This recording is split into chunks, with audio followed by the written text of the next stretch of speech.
This is Suzanne Wagner, and I'm doing the weekly astrology for June 8th through 14th, 2025. The astrological shifts just continue to happen. While the outer planets make the biggest impact, the smaller ones still act as a guide to show us how to communicate and share our experiences with others. Mercury and Jupiter move into Cancer. While Jupiter stays there longer for the next year, Mercury still intends to impact the conversations that desperately need to happen. Towards the end of the week, there will be a full moon in Sagittarius, and that tries to help us see past our reactive self and support us in gaining more awareness. We are seeking better emotional awareness. We are seeking how to find a safe harbor in the endless storms that just do not seem to end.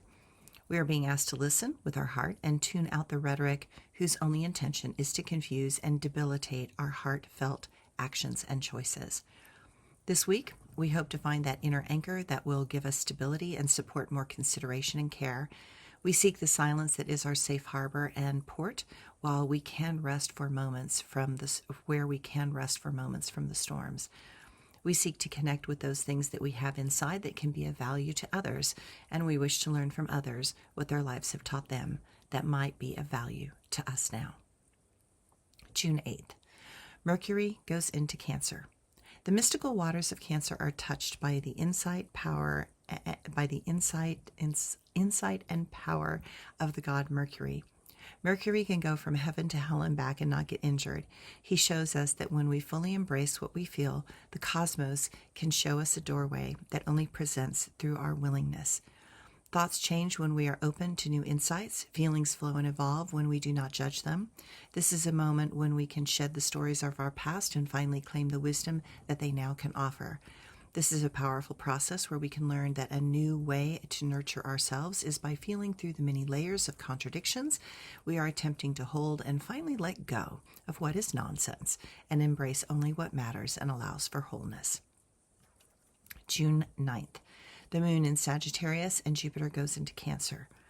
As Mercury moved within the void, it now instigates movement from Jupiter to follow suit.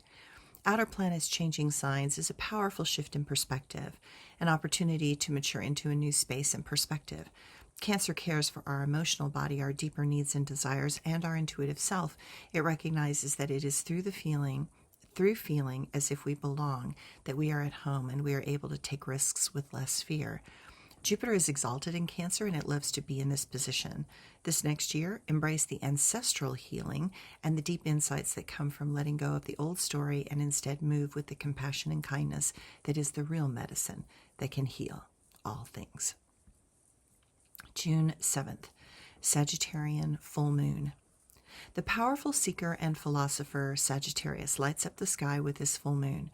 We are reaching for something that feels familiar, but we also know that we are at the same time reaching into a powerful unknown time and place.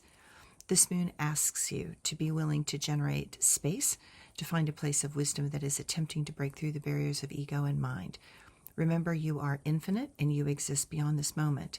When you recognize that being fully here is the only way to free yourself from the constraints of karma and the powerful pulls of attachment and fear, then you can finally know that you can allow in what you desire and finally find peace.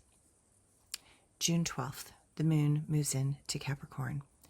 We are ready to make a more practical approach to the necessary steps that are finally coming into focus. We are determined to move past the haunting memories of what once was and into the wisdom that was learned so that we can apply it to our current reality more concretely. June 14th, moon moves into Aquarius. The moon shifts into the Aquarian rebel. Seems we need to take what we have and go for it, even if we feel we are not completely prepared. The truth is that no matter how much we want to prepare, we are not fully ready because there is so much that is unknown and unfamiliar.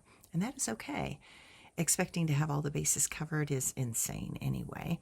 Do your best and recognize that some things have to be learned in the moment. Those things are more powerful and have greater long-term impact when we have to move clearly and spontaneously. This week, we listen with more clarity and understanding. We are more in touch with our deepest self, and we know that beyond the noise and rhetoric is something that has great value over time. It is time to begin this next level of work. Thanks, everyone.